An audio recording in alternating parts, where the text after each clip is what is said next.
It will be all right, my king. Breathe. We are here for you. What if men could give birth? The battlefield is chaos. Steel crashes against steel. Arrows darken the sky, and the screams of men echo across the valley.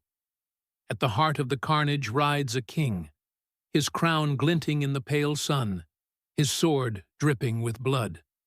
His army looks to him for strength, for victory, for survival. But beneath the weight of his armor, something far more powerful than war rages inside him. His breaths grow shallow. His grip trembles. And then, in the midst of battle, he collapses to one knee, not from a wound, but from labor. His generals shout in disbelief. Soldiers falter, torn between protecting their king and fighting their enemy. And in that single moment, the tide of war bends, not by sword or strategy, but by the pain of creation. Now imagine history written this way: kings birthing heirs on campaign trails, knights returning from war not only scarred by battle, but carrying children. Entire dynasties reshaped because emperors themselves bore the next generation. Wars won or lost not by steel, but by the timing of a contraction. For all of history, childbirth has been the burden of women. It has defined gender roles, inspired myths, and shaped societies. But what if that story were different? What if men, too, bore the agony and the miracle of bringing life into the world? This is the tale of an alternate humanity, where kings and soldiers carried the future inside them, and history itself was born anew. In the earliest civilizations, fertility was not just biology, it was divinity. Ancient peoples worshipped the power to create life. Goddesses like Isis in Egypt, Inanna in Mesopotamia, and Gaia in Greece symbolized fertility, motherhood, and creation itself. Women's unique ability to give birth was the cornerstone of myth. But imagine a world where men also gave birth. The very foundation of mythology would shift. Instead of earth mothers, we might see sky fathers who carried children, gods depicted as warriors, and creators not only of life, but of flesh from their own bodies. Zeus giving birth to Athena from his head in Greek myth would no longer be a strange exception, but the norm, a reflection of real biology. This would transform gender roles in early societies. In our history, women's reproductive role was often used to confine them to domestic spheres, while men dominated politics and war. But if men also bore children, that biological justification collapses. Fertility is no longer a reason for inequality. It is a shared burden. Yet equality is not guaranteed. Instead, societies might divide along different lines. Men who gave birth might be revered as sacred figures, seen as literal embodiments of creation. Or they might be controlled, kept safe, guarded, treated as vessels of lineage and inheritance. Kings who could birth heirs themselves might render queens politically irrelevant, reshaping monarchy forever. Marriage would change too. In many ancient cultures, lineage and property passed through men because women's role was tied to childbirth. But if men could also carry children, inheritance could be doubly secure. Dynasties might insist on both partners producing heirs, doubling the prestige of noble families. Warfare also shifts in this alternate history.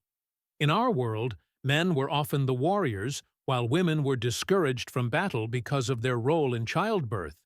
But if men could give birth, generals and kings might be reluctant to risk themselves on the battlefield. The warrior king might never exist. Instead, warrior queens might rise, while kings preserved their bodies for the sacred duty of reproduction. Religions would evolve differently as well.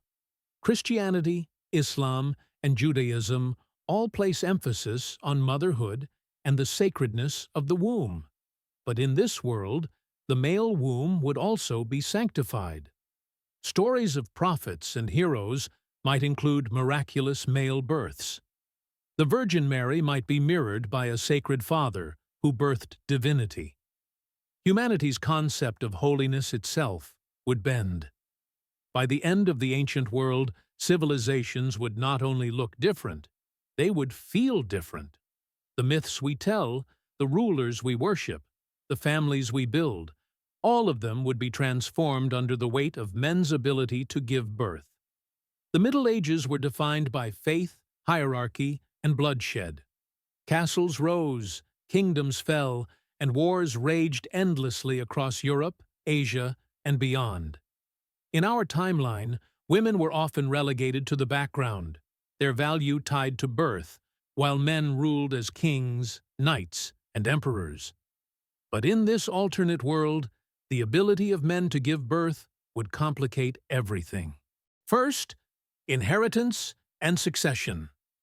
Dynasties like the Capetians in France or the Plantagenets in England fought over heirs constantly. In our history, barren queens could doom a dynasty. But if kings themselves could bear heirs, the question of succession changes entirely. Kings might carry children themselves, ensuring direct continuation of bloodlines. The concept of heir by the king's body takes on a literal meaning. Queens may still matter as political allies, but kings who can produce heirs alone hold ultimate power. This might destabilize marriages. Queens could lose influence, while noblemen capable of birthing heirs might be forced into arranged unions. Gender lines blur, but hierarchy does not vanish. It simply reorganizes around those deemed most fertile and politically valuable. Second, the Church. Christianity in particular held strict ideas about gender and childbirth. If men gave birth, theology would stretch into new forms. Priests might claim that male birth was a sign of God's direct design, proof that both genders bore the sacred burden of life. Male saints who gave birth might be venerated. The cult of the Virgin Mary might coexist with a cult of a Holy Father. War itself would be reshaped. Kings and noblemen who could birth heirs would be too valuable to risk on the battlefield. Instead, queens and women, freed from exclusive association with childbirth, might rise as warriors and generals. Joan of Arc would not be an anomaly, but part of a long tradition of warrior women. Feudal law would change too. Inheritance might no longer default to eldest sons. Instead, it might go to whoever among the nobility could both rule and bear heirs. Noble houses could fracture along new lines. Wars fought not only for land, but for control of fertile men.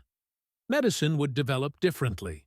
Midwives, traditionally women, might be joined, or even replaced, by male equivalents.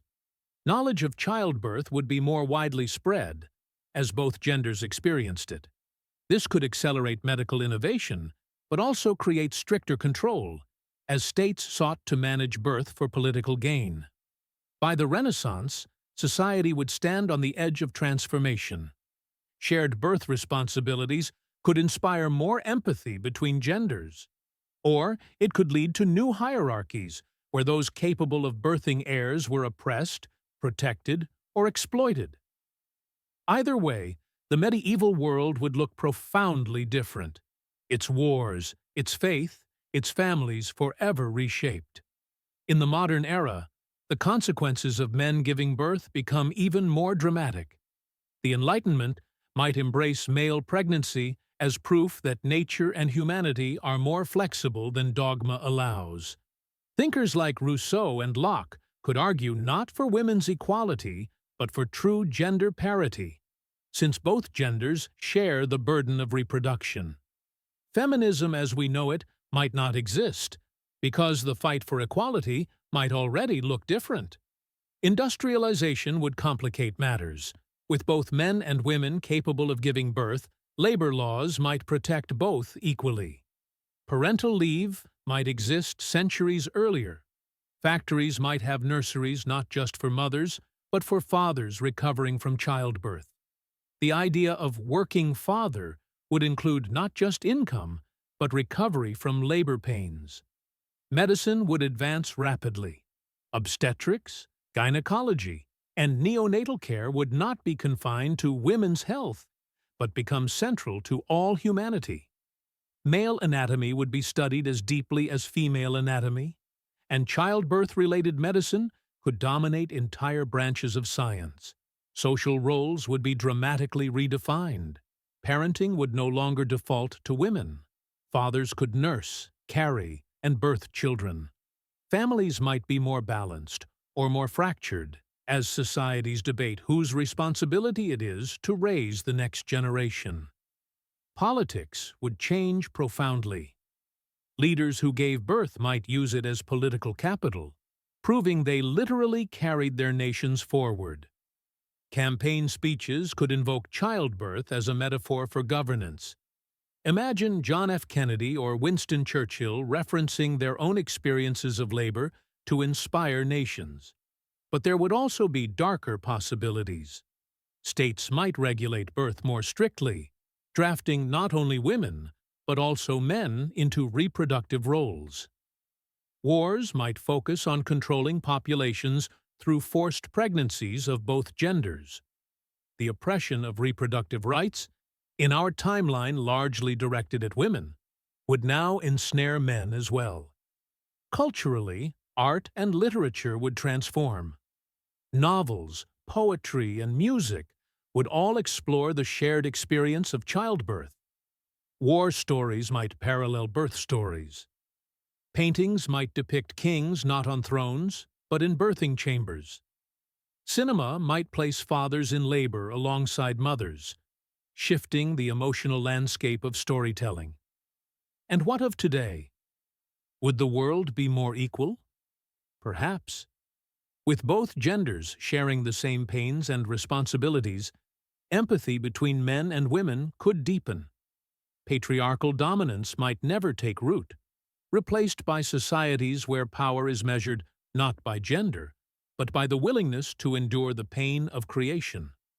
Or, perhaps, inequality would simply take a new form, with fertile individuals, male or female, controlled by states, religions, or corporations. Humanity might not be freer, just differently bound. So, what if men could give birth? At first glance, it feels like equality, a shared burden between genders. But history shows us that biology is always twisted by power. The ability to create life does not guarantee freedom. It can be used to justify reverence or oppression, respect or control. In the ancient world, myths would shift. In the medieval era, wars would be fought differently. In the modern age, politics, medicine, and culture would be reshaped. Everything, from dynasties to democracy, would be written anew under the shadow of shared childbirth. And yet, one truth remains. Whether man or woman, whether womb or not, the miracle of life is not just biology. It is sacrifice, endurance, and love. Perhaps in a world where men gave birth, humanity would have learned empathy faster, understood each other deeper, and built societies less divided by gender. Or perhaps not. Perhaps inequality would persist, only painted in new colors. That is the paradox of history. Change one detail, and the entire story shifts. If men bore children, the world would not be the same. But would it be better? That question, like life itself, is one only history could answer.